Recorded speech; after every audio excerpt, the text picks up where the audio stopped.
What's up, everybody? Welcome back to Gold Fleece Fantasy. My name is Austin. If you're new here, welcome.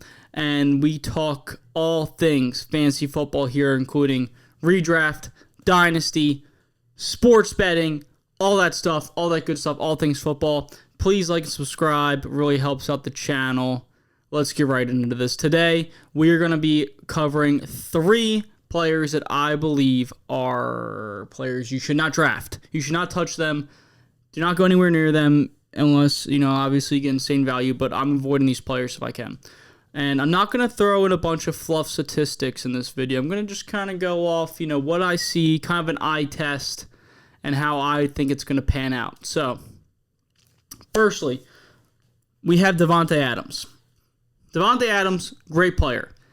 The reason he's on this list is not because of him, it's because of Garoppolo.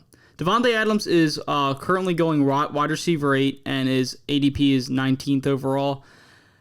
No thanks. I'm going to pass. I think there's a lot of players you can get above him that are around him that are way better, that go after him. Garrett Wilson, I think, could do better than him. Olave definitely could do better than him this year. T. Higgins, Jalen Waddle, even Mark Andrews could finish better than Davante Adams. And, that could be, you could say that's disrespectful to one of the best receivers in the league right now. But like I said, it's not him, it's Garoppolo. And I could see a lot of growing pains between these two. I think Garoppolo kind of gets exposed this year. He's not going to be in the best system like he has always been. So, yeah, I'm all out on Davante Adams. I don't want him. No thank you. I'll take a risk on somebody else.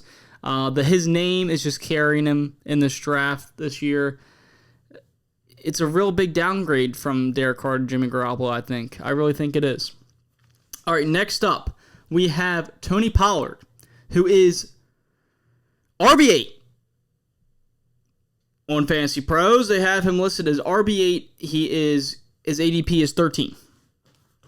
Tony Pollard is going 13th overall in drafts. Absurd. This guy broke his freaking leg last year, guys. And they expect him to be a bell cow. No way. And if you think Ronald Jones is going to be his relief back, that guy's going to be averaging 1 to 2 yards per carry. He sucks. So, here's the problem, right? I think there's a lot of smoke being blown here. Just, you look at Tony Pollard, the guy's super explosive. His yards per carry is insane. And I think that's because of Zeke. He needs Zeke to be good. This is like a Devonta Freeman, Tevin Coleman thing all over again. I just don't see Tony Pollard being a bell cow running back. I could be wrong. I don't see him finishing RB8 or better this year. I see him more in that 15 to 20 range, maybe a little better, maybe sneaks into the 12 spot. But personally, I don't see that. I think his value is not worth it in redraft. It's just too risky. You could get a much better player, in my opinion. Let's look who's around here real quick. Okay, Josh Jacobs hasn't signed, obviously, but, would you rather have fucking Derrick Henry or Tony Pollard? Derrick Henry. Okay, and don't argue with me because you're not right. It's Derrick Henry every time over Tony Pollard.